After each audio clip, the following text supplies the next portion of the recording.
Yo, what's up guys, Troza back here with another video. So today's video is going to be pretty different. It's going to be a conspiracy theory video. So without further ado, let's get started. Today we're going to be talking about D.B. Cooper, the man who stole $200,000 from the government and disappeared into thin air.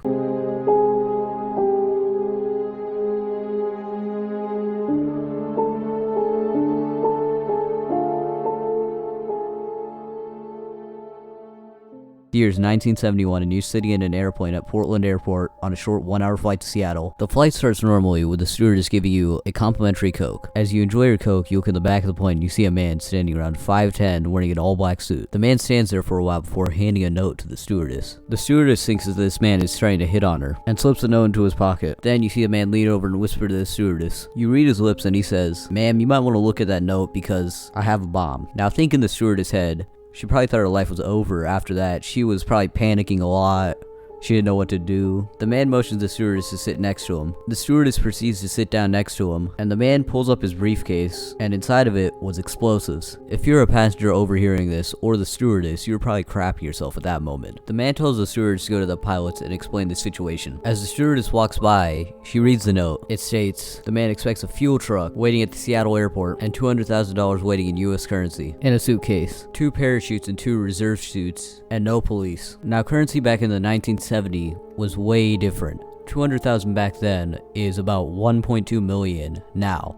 Now me personally, I wouldn't hijack a plane for 200,000 or 1.2 million, cause that will guarantee a life sentence. As the stewardess walks back from the cockpit warning the pilots, the man is now wearing sunglasses. Now it's nighttime, and the only people who wear sunglasses at night are people with swag. Like, it doesn't matter who you are. Like, right as you put on sunglasses at night, your swag goes from 0 to 200,000. After that, the pilots went over the intercom saying that the flight would be delayed due to technical issues. You know, I feel like that'd be better than saying that there's a crazy person on this plane with a bomb. Fun fact, nobody on the plane knew that it was being hijacked. Imagine landing and seeing like so many people there and you're like, Seattle's such a nice place. Sir, your plane was just hijacked. So the pilots contacted the airport, let them know of the situation, which is probably what you should do if your plane is getting stolen. So they dispatched the FBI. Along with the FBI, they get the ransom, which is $200,000. So the airline were the people responsible for getting the money, which delayed them getting the FBI. So to understand D.B. Cooper more,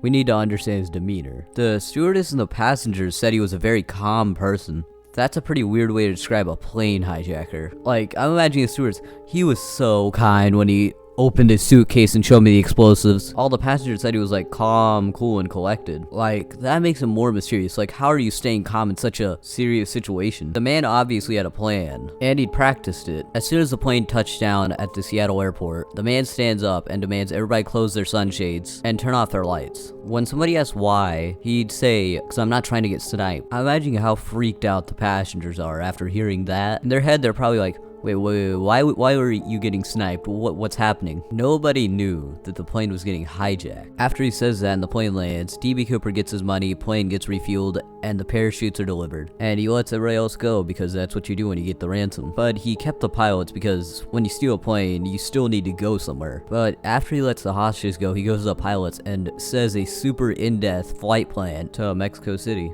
Not only is he very calm and collective while hijacking the plane, he also is very calm and collective while telling the pilots about a flight plan. Like, he hasn't, gone crazy once, done anything. He still kept calm, which makes this way more mysterious. Also, he's talking to pilots about this flight plans, flight speeds, all this stuff that normal people shouldn't know, which means he has this very in-depth plan. Like, he's thought of this for a very long time, which makes this even more creepy and mysterious. So now at this point, the plane takes off and is heading towards Reno, Nevada. In about 20 minutes into the flight, the stairs on the back of the plane drop down. The pilots can see this in the cockpit. They come over the intercom and say, "Hey, do you need help with anything?" He said no. That's the last anybody ever heard from D.B. Cooper. When the plane lands, 2 parachutes are gone, he's gone, and the money's gone. The only thing left behind was his tie. This all seems like a plot from an action movie. Like, someone hijacks a plane, nobody knows, he parachutes off, and nobody knows where he is. So after the plane took off from Seattle, the government told 5 planes to follow it. Just keep an eye on it, so make sure it doesn't divert from course or anything, and to make sure nobody jumped off the plane, and to make sure that it gets to Reno safe.